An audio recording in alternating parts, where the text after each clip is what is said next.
This is Optimal Relationships Daily, episode 1601. Is Happiness Important? By Nicholas Kraft of LiveHappy.com.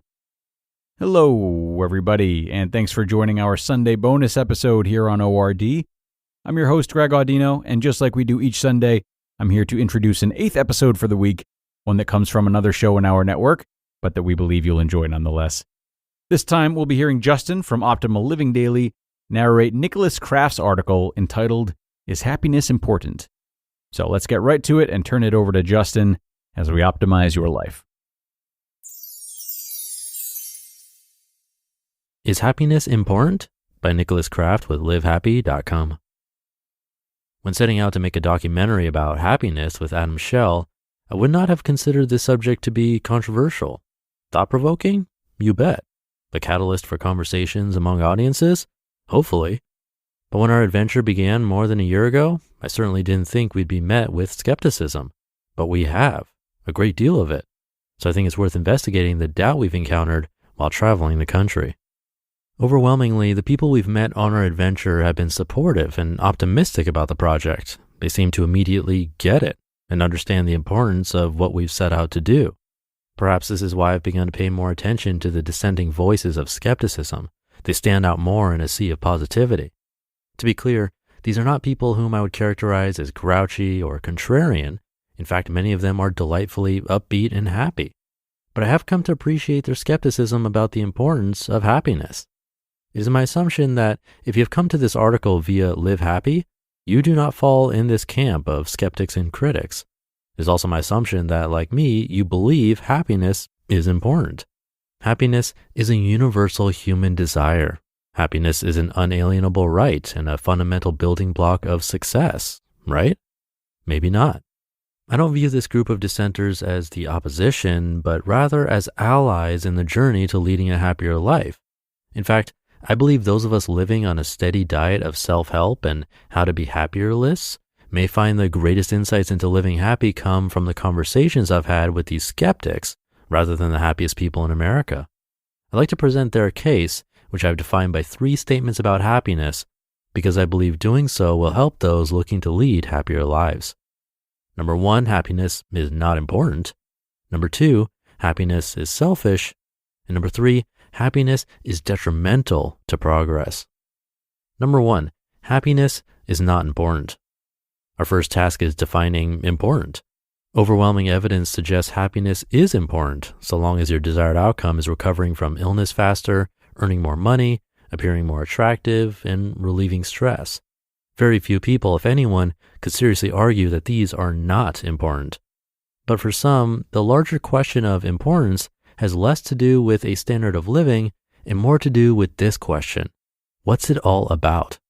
If you're listening to this hoping that I'll let you know what it's all about, that is, the meaning of life, you're going to be disappointed, as I'm not quite sure. Weird, since most 23-year-olds claim to have it all figured out. Instead, I'm going to point out that for a large group of people, our aforementioned skeptics, what it's all about is not happiness. As I've said before, they're not curmudgeons, Grinches, or clinically insane. They're artists.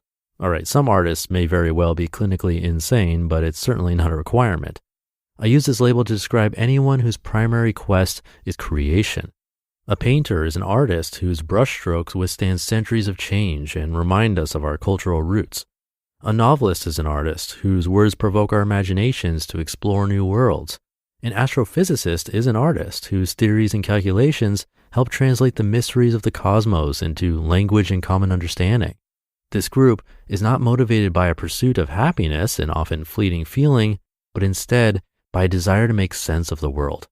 They want to leave behind tangible evidence of their accomplishments in hopes of enriching lives even after theirs has ended. Of course, one byproduct of discovering a new particle or receiving a standing ovation is the warm glow we'd call happiness, but that is not their principal motivator. What is most important is not the feeling they receive, but the effect of their work. Perhaps this is one of the reasons our society has the tortured artist archetype. Number 2, happiness is selfish.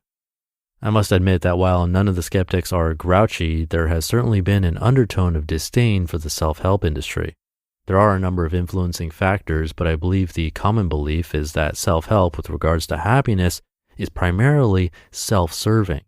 The individual is the sole recipient of that dopamine release, and while happiness is absolutely contagious, most people are not looking to be happier for the benefit of those around them. Even more upsetting to this group is the belief that self-help arises from growing amounts of narcissism within our society. Despite what our founding fathers wrote, for most of our country's history, people were not entitled to feel happy. That said, being happy or wanting to be happy does not make you selfish. In fact, through this project, I've discovered that many of the happiest people in the country are also the most selfless. Acts of service yield the best return on investment. Take note of this as we'll return to this point in a moment. And number 3, happiness is detrimental to progress. Quote, "To achieve great things, 2 things are needed, a plan and not enough time." Leonard Bernstein. Most people have heard the expression, "a fire under your ass," and I imagine that all who have considered it wouldn't willingly sit on a wicker chair atop a campfire. But the reality is, necessity drives innovation and progress, but so does stress, as illustrated by Leonard Bernstein's brilliant observation about the need for not enough time. When charting personal growth, I've observed that the largest leaps come during times of stress. This is not to say that stress and happiness are mutually exclusive, but a great amount of self-help literature focuses on eliminating stress and nestling into a place of easiness. It is for this reason that many believe happiness is detrimental to progress. Why push boundaries and venture outside of your comfort zone if you're happy? Doing so may result in stress, frustration, and a sudden depletion of your once blissful state. The good news. One of our very first interviews on this journey was with a professor of psychology at University of California, Berkeley, Iris Moss, PhD. We were drawn to Iris after reading a paper she published titled, "Can Seeking Happiness Make People Happy? Paradoxical Effects of Valuing Happiness." In this paper, Iris and her colleagues detailed their findings supporting their claim. The pursuit and valuing of happiness can actually have paradoxical effects. In other words, pursuing happiness can make you more unhappy. What Dr. Moss pointed out to us, though, is that her findings do not say that it is impossible to pursue happiness. You just have to be tricky about it. And this, I believe, is the reason we should all listen to the artists who have expressed skepticism about the importance of happiness. The good news is that you, too, can be an artist. Maybe not in the sense that you should quit your day job and hold out for an exhibit at New York's Museum of Modern Art, but certainly in the way you should go about arranging life importance. Redefine what you're after and accept that there is a part of you that does not want to be happy, but instead hungry.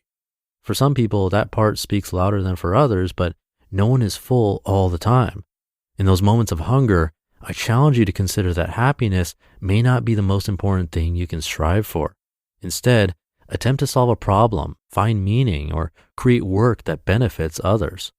As I noted before, acts of service are among the best things you can do for yourself. And if we remember that nearly all forms of art and creation are acts of service, there's practically no limit to the happiness you can create. Let happiness be the pleasant byproduct of your pursuits, not the pursuit itself.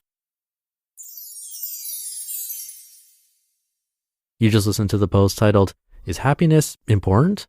by Nicholas Kraft with LiveHappy.com. And thank you to Nicholas for what I'd consider a much different kind of post than what we often hear on this show, and super important, especially in these current times. I do think there can be a lot of selfishness in pursuing self-help, but if taken from the context of us as a group, including our family, friends, and really the world, then we can make more and better progress. As you might have heard on this show, if not one of our others, if you want to be happy, try making someone else happy. It'll likely flow right back to you. Something to keep in mind, but that'll do it for today. Thank you for listening and sticking around until the end. Have a great weekend if you're listening in real time, and I'll see you tomorrow as usual, where your optimal life awaits.